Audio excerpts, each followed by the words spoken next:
Goeiemôre aan al ons geliefdes daar in Mashinase wêreld. Ons het groot verlange na julle vanuit Port Elizabeth. Lekker weer, wonderlike tyd wat ons hier ervaar saam met die kinders. Ons wil vanmôre vir julle sê ons liefde is groot en wonderbaarlik aan die gekoppel. En almal wat by Facebook vanmôre by ons inskakel oor die lengte van die land, wil ons ook vanmôre sê julle is baie kosbaar. In die jaar wat verby is, was julle die getroues en ons waardeer julle teenwoordigheid. Baie dankie vir u inskakeling. Ons het groot waardering. Vanmôre gaan ek met u deel uit die boek van Markus, getitel Die Doel van 'n Gebod. Daarbij gaan ek 2 skrifte ook saamkoppel in hierdie gedeelte. Die doel van 'n gebod. In Markus 12 vers 29 tot 31 lees ons die volgende, en Jezus antwoord hom, die eerste van al die gebooie, let wel, die eerste van al die gebooie is, hoor Israel, die Here onse God is sy enige Here. En jy moet die Here jou God lief hê uit jou hele hart, en uit jou hele siel, en uit jou hele verstand, en uit jou hele krag. Dit is die eerste gebod.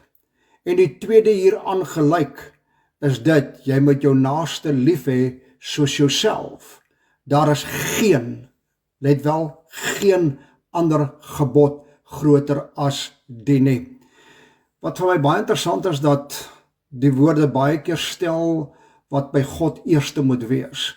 Ons lees ook in Matteus hoofstuk 6 vers 33, soek eers die koninkryk van God en sy geregtigheid, en al hierdie dinge sal jou bygevoeg word. Daar lê klem op die eerste dinge wat eerste gesoek moet word.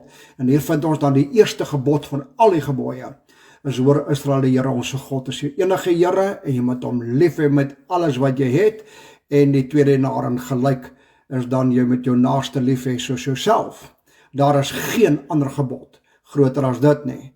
Saam met dit lees ons ook 1 Timoteus 1 vers 5, waar Paulus hierdie stelling maak, maar die doel van die gebod is liefde, uit 'n rein hart, en 'n goeie gewete, en 'n ongeveinsde geloof. Ek gaan dit weer vir jou lees, in 1 Timoteus hoofstuk 1 vers 5, maar die doel van die gebod is liefde. Soek eerste die gebooie. Wat is die doel van hierdie gebooie? Die gebod is liefde, uit 'n rein hart, en 'n goeie gewete, en 'n ongeveinsde geloof. Daarmee saam, skryf Paulus verder in 1 Timoteus 6 vers 14, dat jy die gebod onbevlek, onberispelik bewaar, tot by die verskyning van ons Here Jesus Christus. So met ander woorde, hierdie gebod, die doel daarvan, moet jy bewaar, onbevlek, onberispelik, tot by die verskyning van die Here Jesus Christus. Nou, die woord doel in die Grieks telos word omskryf as om 'n definitiewe punt of doel te stel, of 'n behoorlike punt te maak, of behoorlik die punt waarna gemik word as 'n beperking, spesifiek te wees, 'n opheffing, 'n einde tot ten slotte. Die woord gebod in die Grieks word omskryf as 'n bevel. Dit wil sê 'n uitgesoekte bevel wat God daar stel.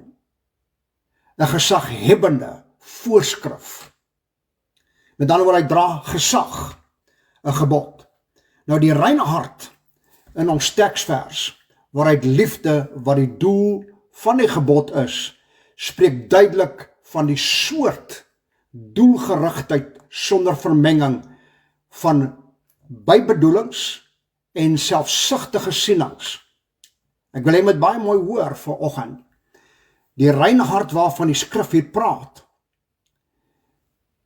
en die doel van hierdie gebod spreek duidelik vandag van die soort doelgerigtheid sonder vermenging van bybedoelings of enige selfsugtige sienings wat jy het. Ons lees in 1 Petrus, hoofstuk 1 vers 22, as julle in gehoorsaamheid aan die waarheid julle siele deur die Gees tot ongeveinsde broederliefde gereinig het, moet julle mekaar vurig lief hê uit 'n rein hart. Jy sien, dit word gerig teen hierdie liefde wat God in 'n gebod saamgevat het met 'n rein hart. 'n Rein hart. Nou sê die skrif vir ons hier, deur die pen van Petrus, dat in julle gehoorsaamheid aan die waarheid, julle siele, deur die Gees van God, tot ongeveinsde, hier kom die woord ongeveinsde broederliefde gereinig word, moet julle mekaar vurig lief hê. Dit spreek boekdele. Daar is een hoofwortel van die kwaad onder ons vandag, dat die stroom met ons nie suiwer loop nie. Ons harte nie vas is nie. Ons lewens is nie gewy aan die eenvoudige verheerliking van God nie, maar aan die bevorderings van een of ander sekere stelsels of menings van mense.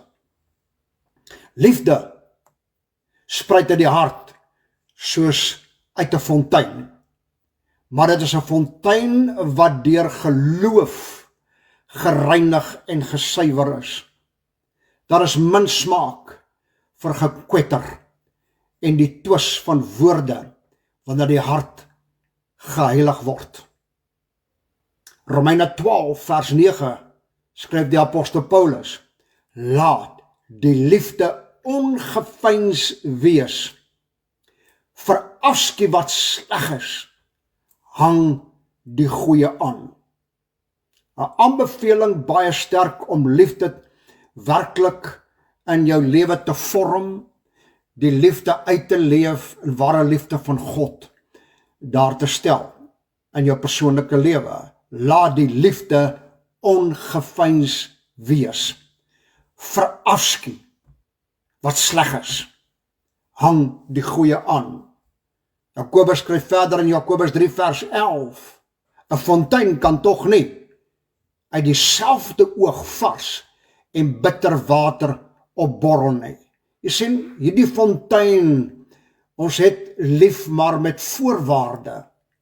Ons het lief met sekere ingeboude menings en stelsels, wat ons in die tydperk van ons lewe geïmplementeer was, deur prediking en so meer wat daarmee gepaard gaan.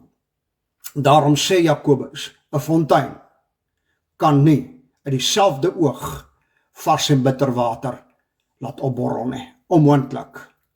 Ons moet hierdie fontein van liefde wat uit die hart uitkom, moet ons reinig deur die geloof wat dit suiwer vir ons.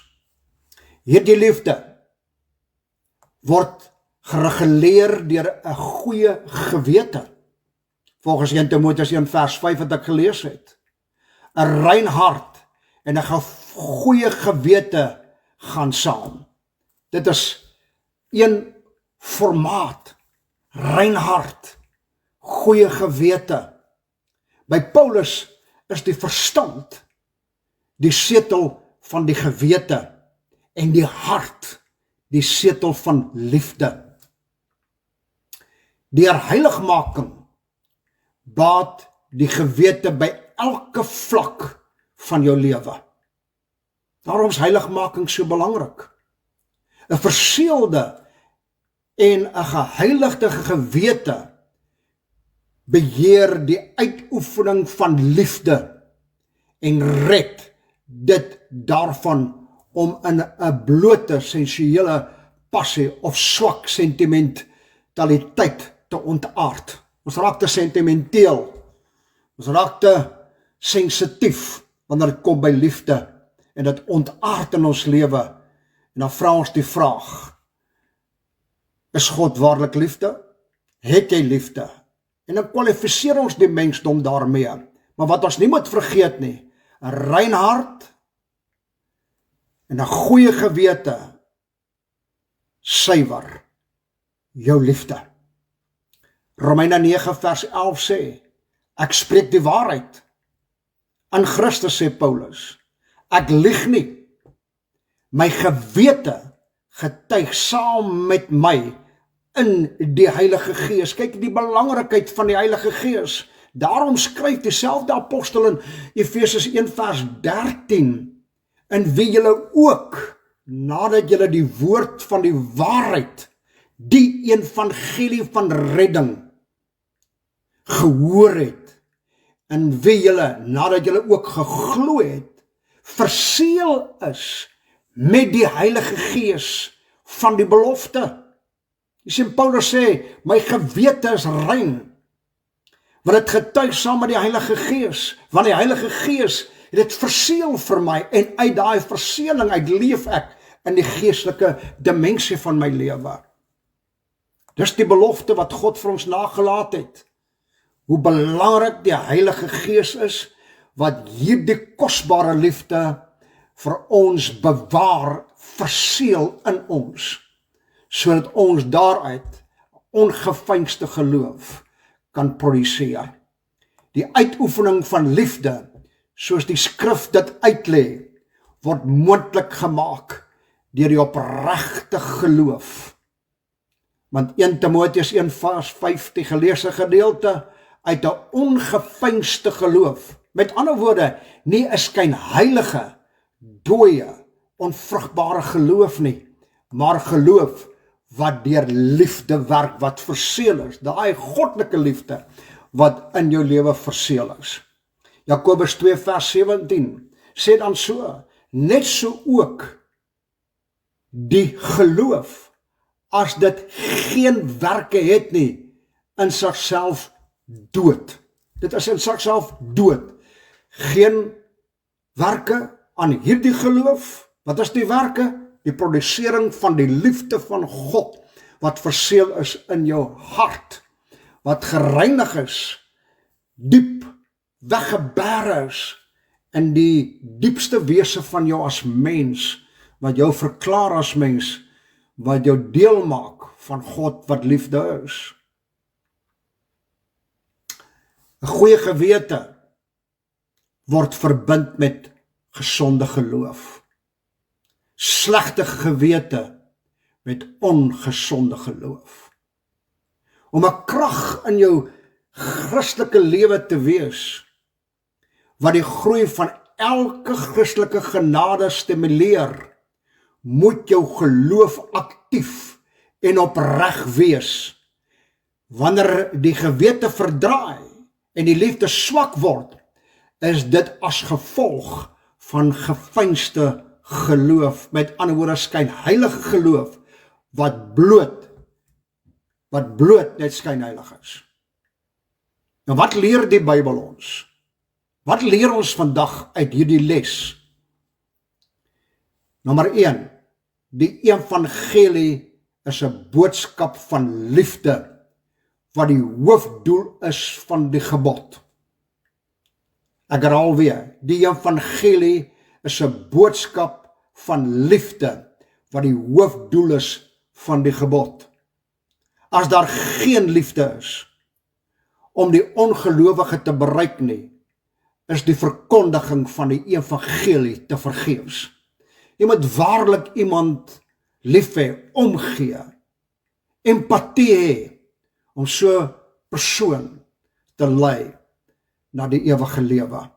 Die tweede wat ons vandag leer uit hierdie les van die doel van 'n gebod, is die Christelike liefde is gebaseer op die geregtigheid, eerlikheid van geloof, wat gerigsteen word deur 'n rein hart, 'n goeie gewete en 'n ongeveinsde geloof.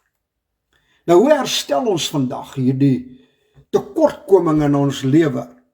Want die liefde wat vandag gebruik word, die liefde wat geproduseer word, is so vals en onnatuurlik, en dit lei ons na valse spore van geregtigheid. Nou hoe herstel ons? Nommer 1, soek ernstig hoeveel van hierdie goddelike beginsels, reinhard, goeie gewete, ongeveinsde geloof, van liefde jy in jou hart het, waar dit gebere word, die liefde wat Paulus dan aanbeveel, of vir ons verklaar in die woord, waar liefde gebere word. Tweedens, van herstel, ondersoek en bewys die aard van daardie innerlike beginsel, waaruit jou liefde vir God en mens voortspruit. Kyk na die toestand van jou hart. Raadpleeg jou gewete, ondersoek jou geloof. Mag die Here die doel van 'n gebod vanoggend by jou aanwakker, dat ons met liefde